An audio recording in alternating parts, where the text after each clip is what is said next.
Coming up, we hear how data can help health disparities across Indian country. A tribal chairman in Oregon gives insight into the historic co-management agreement tribes are entering with state wildlife officials. And a poet reflects on her work. I'm Mackenzie Allen Charmley. Join us for those interviews, plus headlines from the ICT Newscast. This program is made possible by the Corporation for Public Broadcasting, a private corporation funded by the American people. Arizona State University welcomes 3,500 Indigenous students from Arizona and across the nation. It serves one of the largest populations of Indigenous students among U.S. colleges and universities. We created a sense of place for tribal nations to create futures of their own making through community outreach and research, taught by world-class Indigenous faculty where they see a reflection of themselves and their experiences. Find community at ASU.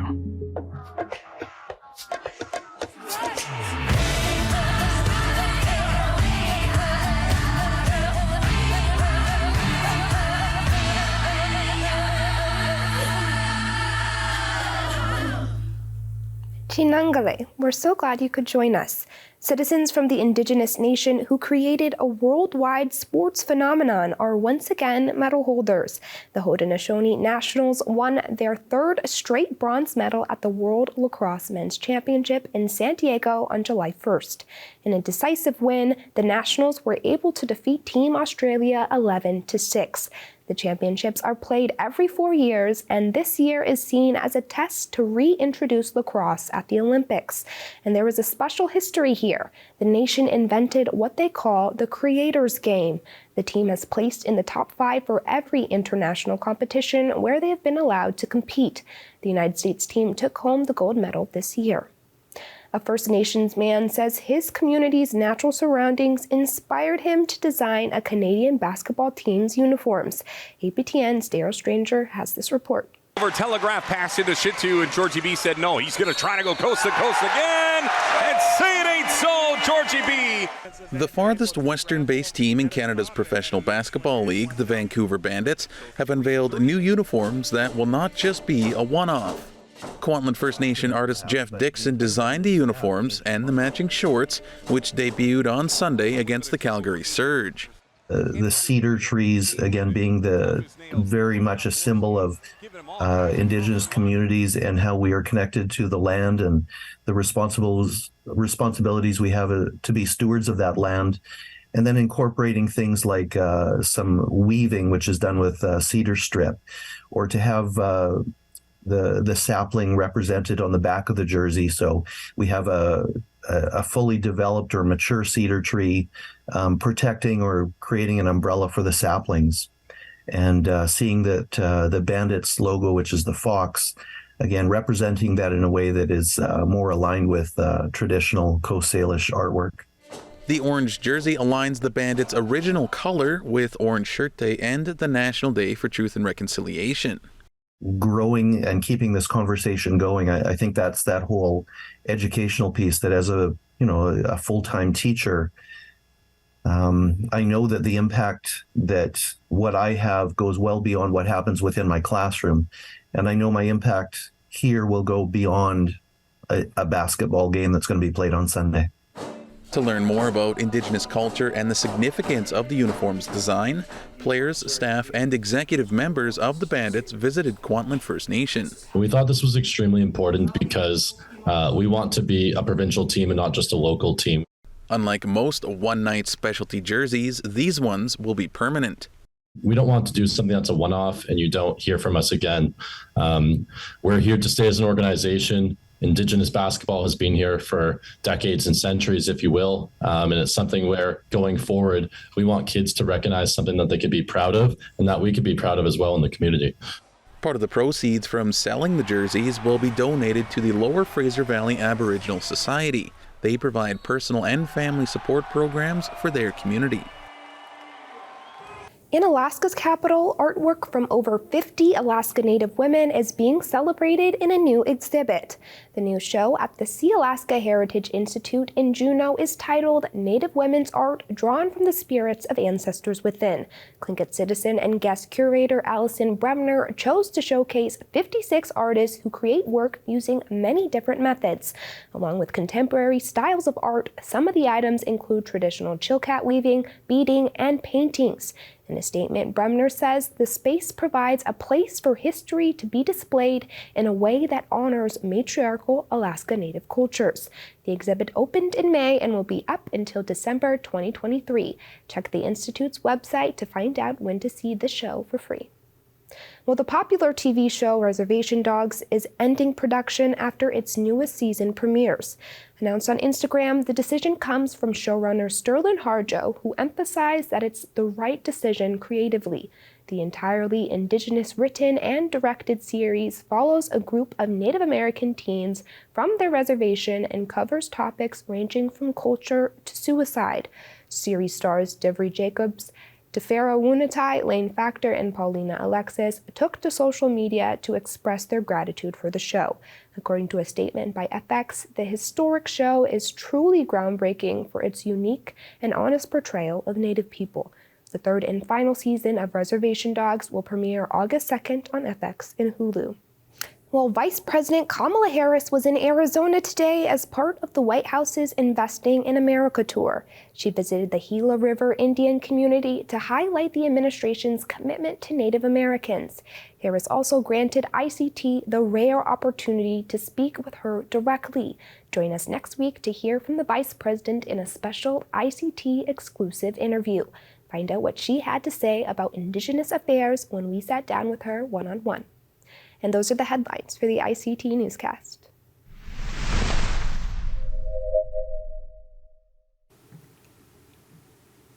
Four tribes in Oregon have entered into groundbreaking agreements with state fish and wildlife officials to co-manage resources. State officials say they want to sign similar pacts with all 9 of Oregon's tribes. Brad Nepar is the chairman of the Confederated Tribes of the Lower Koo, Lower Umpqua and Siuslaw Indians. His tribe signed the co-management deal. ICT's Stuart Huntington has this interview. Welcome to the show, sir. Glad to be here. Sir, your tribe and 3 others have entered pacts with Oregon wildlife officials to co-manage resources. Is this a good thing? Yes, other tribes are entering into these agreements as well and working on those agreements as we speak. We're happy to be able to do this with the state and partnership with them. And the state is overtly welcoming and encouraging Indigenous knowledge and Indigenous ways into these management practices. That seems like a model that other states are not following. Yes, we would hope that someday they will do that. Oregon has a history of partnering with the tribes. There are gaps in those agreements and those partnerships, but we're working to close those, as is the state. I understand that under these agreements, the tribes can bring some financial resources that the state can't access to these projects. Is that accurate? That's accurate. Tribes are eligible for some grants that the state may not be able to as well as tribal resources that we have already. But it does work for the tribe and for the state. The state says that it wants to enter pacts with all 9 Oregon tribes. That seems like something that's very positive. Yes, absolutely. One of the fears expressed in the broader community is that the tribes that can now issue permits, et cetera, that the tribal citizens will get preference on access to some of the hunting and fishing grounds, and or that the resources will be over-harvested. That couldn't be further from the truth. We've already agreed to work with the state. We will meet with the state at least annually and with other tribes as well within our area where we overlap to consider populations and the resources so that that doesn't happen. It's simply a matter of changing the regulation and the issuance of tags and things like that from the state to the tribe. You said that this is not the first time you've entered into cooperative agreements with the state. Tell me about some of the history of this. Well, I worked for the tribe for 17 years. Prior to my retirement 2 years ago, I was the chief of police, and together with the state, we worked out an agreement and codified it into law that tribal police will have the same authority as any other police officer within the state. There were fears over that because a lot of people didn't understand what tribal police meant, but we have the same training, same oversight, all those things. And it just helped us help our community and helped the local communities as well, non-tribal communities. Tell me about the health of the salmon runs in your territory, sir. The salmon runs in all three rivers has just about been wiped out. Whatever the reasons are, I'm not going to go into those, but the salmon runs are just a fraction of what they were not all that long ago, actually, but they're just about wiped out. There's very little salmon return anymore, and they've actually closed seasons in some of the rivers because of it to try to protect it. But it's kind of too little too late, and there's other steps that need to be taken to help protect that, and we can help do that. Tell me a little bit about that. How can you help do that in ways that the state couldn't by itself? Well, we can provide some funding. We can provide manpower resources, hopefully. We have a Department of Natural Resources that we're expanding, and we already have some experts in different fields, and we're going to help and partner with the state and work with those. And other tribes are already doing that as well. So hopefully we can help some of those salmon runs recover. Sir, give a message for tribes in other states and other state governments where you guys might be doing some things that could be replicated. Talk. And that's the basic thing they need to do is talk to each other, talk with respect. And we've been fortunate in Oregon. However, when I first started working for the tribe back in 2004, I worked for the Oregon State Police. Right, I resigned to take the job with the tribe to build the police department. When I first started, nobody took us seriously. I attended meetings with other chiefs and with the sheriff and different people from Oregon State Police, the agency I came from, and nobody had an understanding of how even tribes work. They didn't know anything about jurisdiction. They didn't know anything about treaty tribes. They had no knowledge whatsoever. And so they didn't understand how it worked. And I went from, I was a patrol sergeant in my office.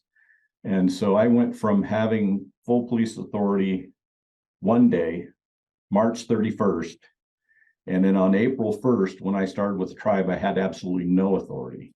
And so I had to build a police department from the bottom up. I had to build relationships with all these different agencies, and the tribal chiefs and some executives from each tribe.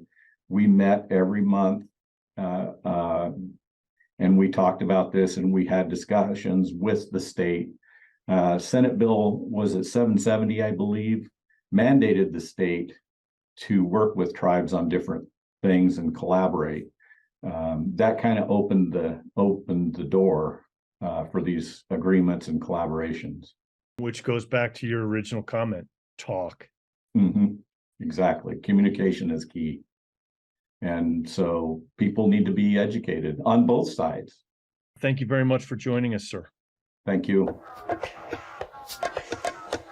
Community was front and center at the grand opening of the Oglala Lakota Art Space in May. P'taisawi is part of the poetry program called Dances with Words. ICT Shirley Snavy has this interview. This grand opening means that a lot more youth are able to have accessibility to art and being able to create themselves, be able to creatively express themselves, be able to creatively explore their culture, be able to make new friends, make more connections with other artists, being able to hopefully see this space as a safe space and to be able to come here and want to create art and, make community with one another and fellow artists. Pate Sawi performed at We the Peoples Before, a Kennedy Center event sponsored by First Peoples Fund. The land remembers, low rumbling, the ground crumbling, bleach, yeah. Relatives stumbling, children's laughter converts unwillingly to screams. The iron horse transferring aghast takujas to concentration camps you called residential schools, watching as they freeze, attempting to return home. I was going through a lot before I became a Dances with Words poet, and I found poetry through a program at Rec Loud, and that program kind of dwindled into, or kind of expanded into what it is today. And because of that, I stayed with poetry. I felt safe in the group. I felt like I was heard. And I felt like I had a purpose to be here. So the group definitely had helped me feel less alone. It made me feel like I had a place and I had a purpose and I had people in my life that actually cared about me. Because before that, I was also attempting and doing what I could to try and survive in this time. And the program Dances with Words, and then First Peoples Funds and Lori Puyer, they all were there to help me. And I wouldn't be here without the Dances with Words program.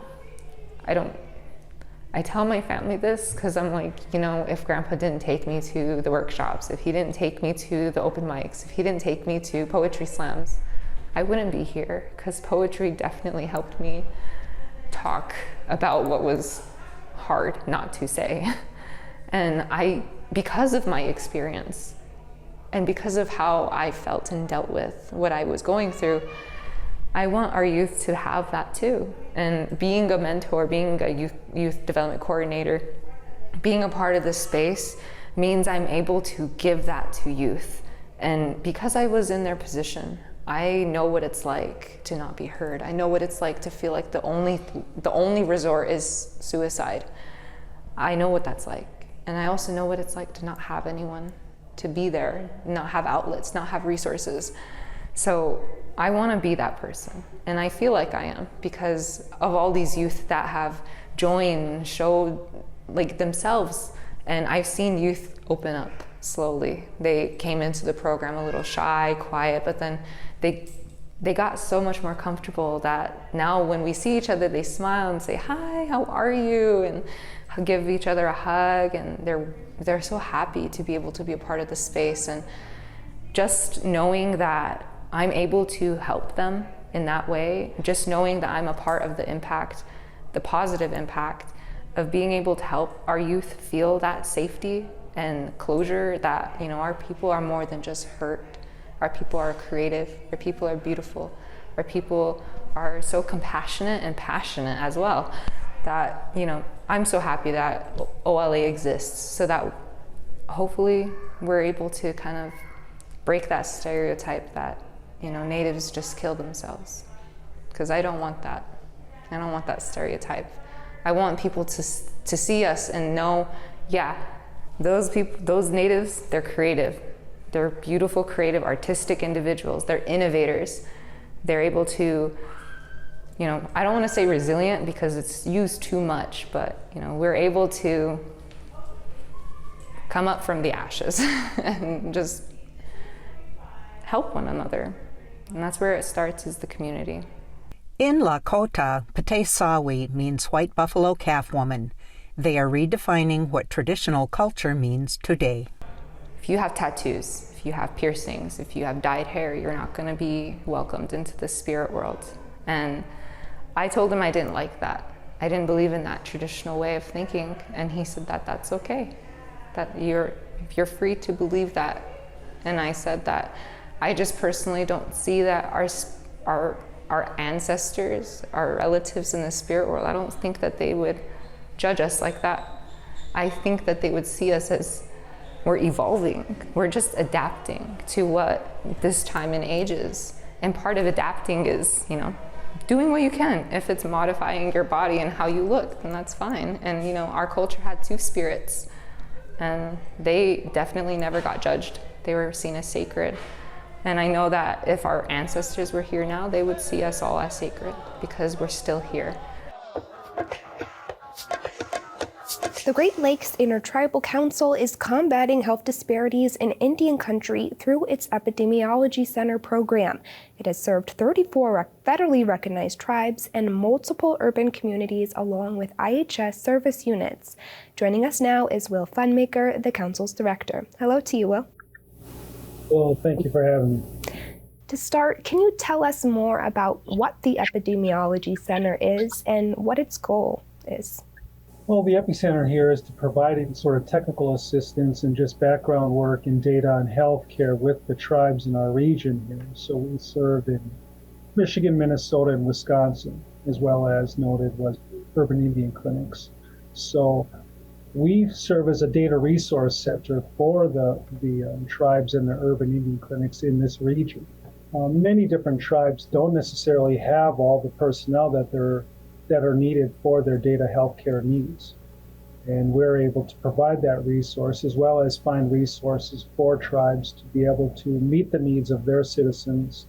How does the center collect data and then utilize that data? We utilize a lot of different organizations from states. So we'll work with states directly, the Indian Health Service, the Centers for Disease Control, National Institute of Health. So many of them, the different organizations from the federal to the state, have different resources or different information or data, and we work to bring those together and you have those utilized for tribes for their particular needs. And why is it important to have the numbers behind a lot of what people within these communities already know and experience? There's kind of a two-pronged approach when it comes to the needs of numbers. So we're working obviously with many different federal or state, and that's kind of some of the obstacles that tribes have is the information that they have or the numbers, the hard numbers, is that relevant and is that good information? Is there lacking areas? And we work to be able to get them the needed numbers. But also in tribes, there's also a level of storytelling. There's not necessarily hard numbers that can be had. So we have that science side as well as a traditional, more Native American kind of approach to the story that we want to tell. Data, information, all these things tell a story. Can you talk to us about the health disparities within Indian country and some of the findings you have made through your work?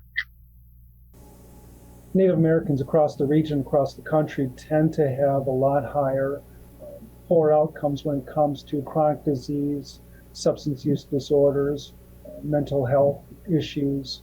And we look to what can be some of the correlation or causation on these many different disparities across Indian country.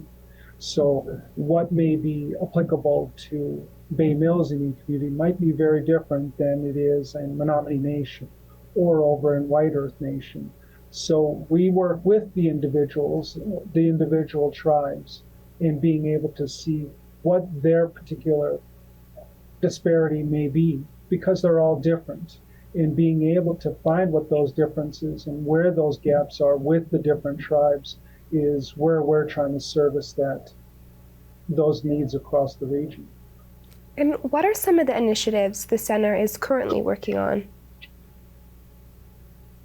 I think COVID definitely was showing that there is a huge need for data. There was always a huge need for data in general, but COVID showed that definitely in the pandemic showed that how do we get data? There's an expectation for tribes to send data, but also how do we receive that? And then once we do send our data, where is it going? So having that data sovereignty and data is so huge with us. So one of the initiatives that we're working is being able to pull that data, individualize that to the particular tribe or nation, and then have that resource for the tribes at hand and live. So we're pulling the different data, having that, again, an aggregated approach to the states or aggregated approach to the tribes in say, Wisconsin or Minnesota or Michigan, but also for tribes to be able to have access to their individual data through a particular portal that they would have individual access to.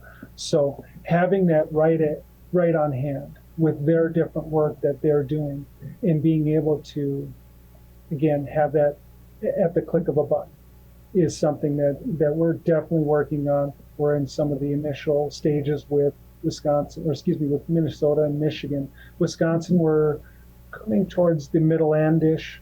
And again, having that live and having that readily available for tribes is going to be a very huge step for the region. Well, Will Funmaker, Director of the Great Lakes Intertribal Epidemiology Center, thank you so much for joining us. For having me, appreciate it. And that's a slice of our Indigenous world. For all the latest, visit ictnews.org. From all of us in the newsroom, stay safe, my relatives.